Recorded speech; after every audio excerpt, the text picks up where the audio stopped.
To wrap up this Unit 3, we're going to spend some time looking at how do we measure populations. We've talked about how we measure biodiversity previously, and we use the Shannon-Weiner Index for that. However, this is going into a little bit more detail, but how do we just measure populations in general?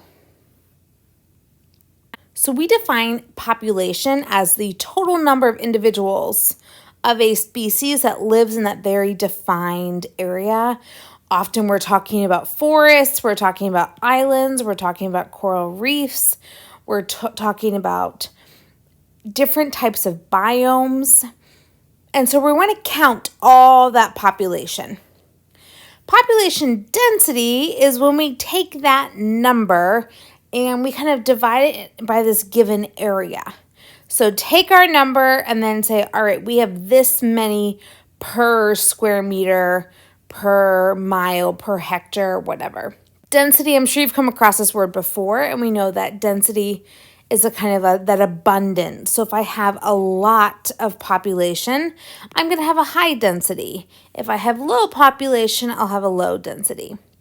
And then this distribution of a population can be uniform, it can be random, or it can be clumped. And that's just the nature of how populations work in the world. So let's look at how these different ones look like.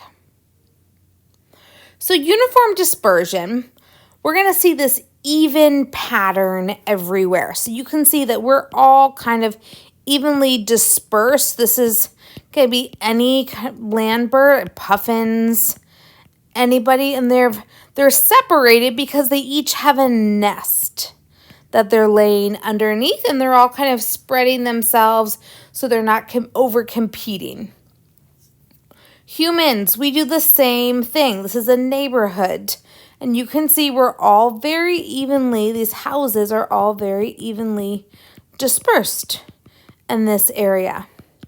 And then you can also see it with plants as well.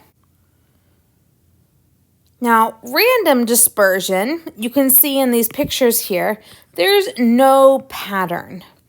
I could have dandelions here, some there, some here. But if I divide this up into these different quadrants, I'm not going to have the same number per quadrant like I will above. This most often is going to happen due to seed dispersal, just as like random seed dispersal. The reason they're there is just because that's where their seed dropped randomly and in a very uneven pattern. And then we have clumped.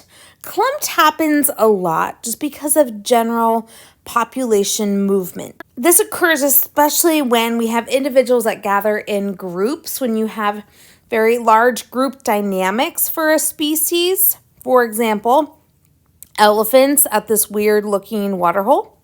I don't think that's a real picture. I don't think about it. So they're going to be clumped together here. And a lot of times this clumping is going to give them protection. Everybody's kind of looking around, but protecting themselves, and they're guarding the baby that's normally in the center. This is like a migration pattern for swallows. They're all perfectly spaced apart in this one section so that they can hunt this way, they can move this way, but they can recognize the signals from their nearby swallows. So it allows them much easier to communicate when they're in this clumped matter. Another thing we often see is this area here, where this could be a grasslands. It could also be a desert. And so most of our species, most of our populations are going to be by the water or this lake, like this watering hole here. So they're going to come in clumps. Even though this whole thing may be their territory, we may find that most often they're by the water because there's a limited supply in that specific spot. Now, just like when we were talking about biodiversity, it's hard to figure out what the actual population is and to count every single individual. So we use these techniques and we hope they kind of give us a good idea. One of those is quadrant sampling.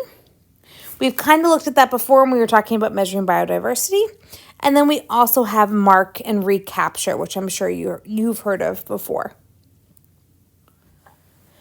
The quadrant method is we're primarily going to use this for immobile populations.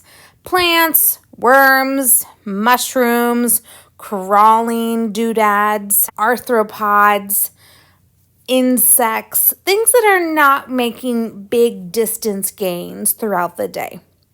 So what we do is we're going to take this small area and we're going to mark it off with like this square here, this quadrant.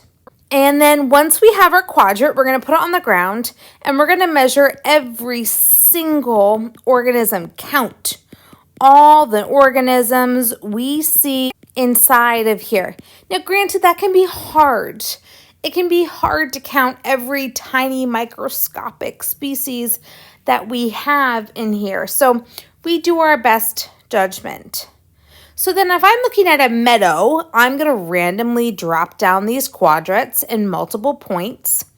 We're going to randomly disperse it, and then we're going to collect that information and many different small areas around a biome or around the meadow, wherever we're looking at. And from that, we can gather our information and make some guesstimations about the larger area. So let's talk about the math at what we do here. So if I'm a researcher and I want to estimate the population of caterpillars in a meadow, I know you've definitely seen questions like this. We notice we're going to put a 4 meter squared quadrant down in 5 randomly spotted locations. And we have found our numbers of caterpillars. Our average is 13.6, but that is 13.6 caterpillars in 4 meters squared. So we're going to turn this into an equivalent. And by using this equivalent, we can now guesstimate for the larger area. So if I know that I've got 8.4 hectares, I can convert my hectares into meters squared. And then here's where our conversion comes in. And then we know that we have 13.6 caterpillars per 4 meters squared. Now I understand you're like, Miss Clark, how can I have 0.6 of caterpillar? You can't. So at the end of the day, we will round for our caterpillars to kind of get a good estimate. Now, we also have the mark and recapture method. This is shown in so many documentaries, so many films. It's often on the news, and I love this. It says, "You're late again. This better be good." Well, homeboy got tagged here, so there it is. For the mark and recapture method, just like it says, we're going to capture a sample. Then we're going to mark that sample with paint or with a tag, whatever we choose, and then we're going to release it. Then a period of time will go past, and then we're going to capture a second sample. And some of the members of our second sample are going to have this mark. We can then use a ratio between the marked versus the unmarked to identify the population in the entire area. Again, it is an estimation. That's all.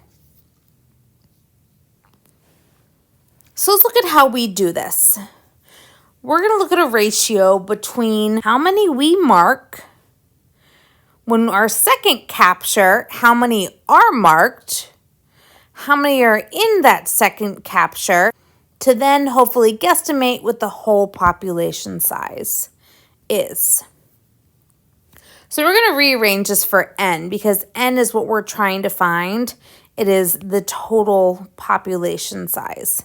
And this tells us that n equals the number marked in the first capture times the number in the second capture, not how many are tagged, but just how many we have, divided by the number marked in the second capture. And that will give us our ratio and will help us guesstimate what our total population size is. So let's look at an example here. 40 mountain goats are captured. They're tagged and they're released. A week later, probably not enough time, but oh well, we're going to go with it. A week later, 100 goats are captured and we find 14 of them are already tagged. The population of goats is going to be guesstimated this way. So we plug in our numbers. M is the original amount tagged, which was 40. So that's going to go here. Little n is the amount that were captured the second time, which was 100. So that's going to go there. And then little m is the number that were tagged in that 100, which is 14. Multiply that out, and our population is roughly 285.7. Again, we can't have 0.7 of a goat, so we'll round it up to 286 goats. This happens every year with the monarch butterfly. You can see, look at all these. Oh my gosh, so many butterflies in here. So they often tag them to get a better understanding of how large the population is. Monarchs go through massive migrations. And so this tagging allows us to track where they are in their migration, where they're headed, and where they're coming from. All right, finally, we're going to talk about radio telemetry. This is another method that is used usually in the collar form, or now as technology's gotten better, that allows researchers to determine the location of the animal after we release it. This positional data is really important for scientists because we can track their movement, which I mentioned before is very difficult to do, and then get a much better idea of the territorial area. They did this for sharks once, and I think they do it often for the great white shark. It's very interesting. There was a lot of sharks in this area off the coast of California, and then they realized that there was a group of orcas that came through. And when that group of orcas came through, these great white sharks moved very far away. So it's just fascinating to track them when comparison to these orcas. This is the same tracking of the great white sharks also in Australia. And it's just great because it gives us an understanding that, okay, this is the primary territory that we're working with, especially as an apex predator. It's extremely important. All right, that's all I got today. Thanks, guys. Hope you enjoyed this. Hope you're preparing for your test. And before you know it, we're going to be on Unit 4.